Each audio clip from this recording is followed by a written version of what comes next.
Rentrons à l'Unikin où il s'est clôturé le mardi 21 juin dernier, dans la salle Monekoso, les conciliabules sur les conflits armés à l'est de la République démocratique du Congo, organisé par l'Association des professeurs de l'Université de Kinshasa, au cours duquel les différents participants ont pu proposer des pistes et des solutions afin d'éradiquer définitivement ces fléaux qui a tant fait souffrir la population congolaise en général et celle de l'Est en particulier pendant plus d'une décennie. Images et commentaires.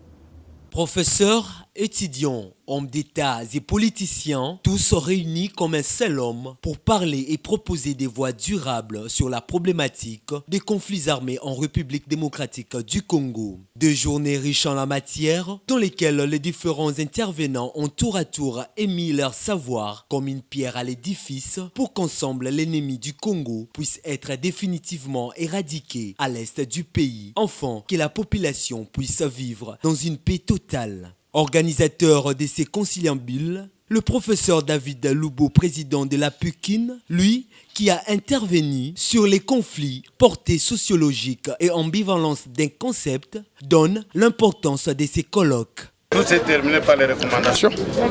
La plus grande recommandation, c'est qu'on ne va pas nous laisser tordre le cou par un voisin. Donc il faut se battre. Il faut se battre militairement, il faut se battre diplomatiquement et il faut se battre aussi en utilisant d'autres stratégies. Je pense que la théorie, la pratique avant d'être sur le terrain, c'est d'abord la théorie. Nous avons annoncé un certain nombre d'actes, notamment la constitution d'un groupe de professeurs pour réfléchir sur les questions brûlantes ou fondamentales de la nation. Et il y aura la rédaction des recommandations secrètes qu'il faut remettre au gouvernement. Ça sera pour nous un guide, un plan d'action. Je crois nous avons aussi nous-mêmes, nous sommes interpellés parce que nous travaillons dans les chacun pour soi. Donc il faut créer un cerveau collectif. C'est que nous appelons aussi avec le professeur Miro Bongeli un penser commun, un agir commun. Donc penser là c'est à l'infinitif. Voilà.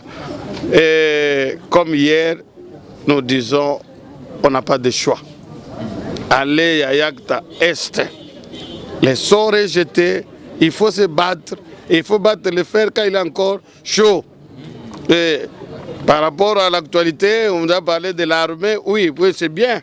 Mais cette armée de tous les pays qui sont moins nantis que nous, vous pensez que ces pays viendront pour notre bonheur?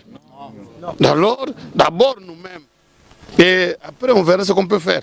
Pour le professeur Odiko, rapporteur de la PUKIN, fait savoir que cette association n'a pas seulement la vocation de défendre les intérêts des professeurs et l'amélioration de leurs conditions de vie, mais également de résoudre les problèmes qui freinent le développement du pays.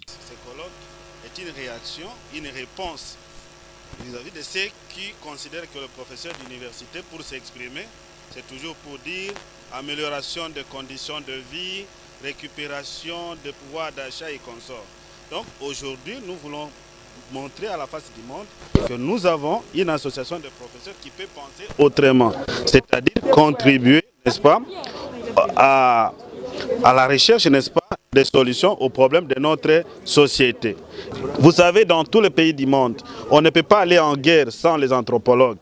On ne peut pas aller en guerre sans les psychologues. On ne peut pas aller en guerre sans les juristes. Donc, dans la guerre, il y a tous ces aspects. Il y a la dimension philosophique, la dimension psychologique, la dimension anthropologique, la dimension sociologique. Et donc, il faut que les experts de tous ces domaines puissent contribuer de telle sorte à ce que l'armée puisse appliquer ces stratégies et aller de l'avant. On ne peut pas aller en guerre sans tenir compte des avis des anthropologues, des sociologues, des psychologues.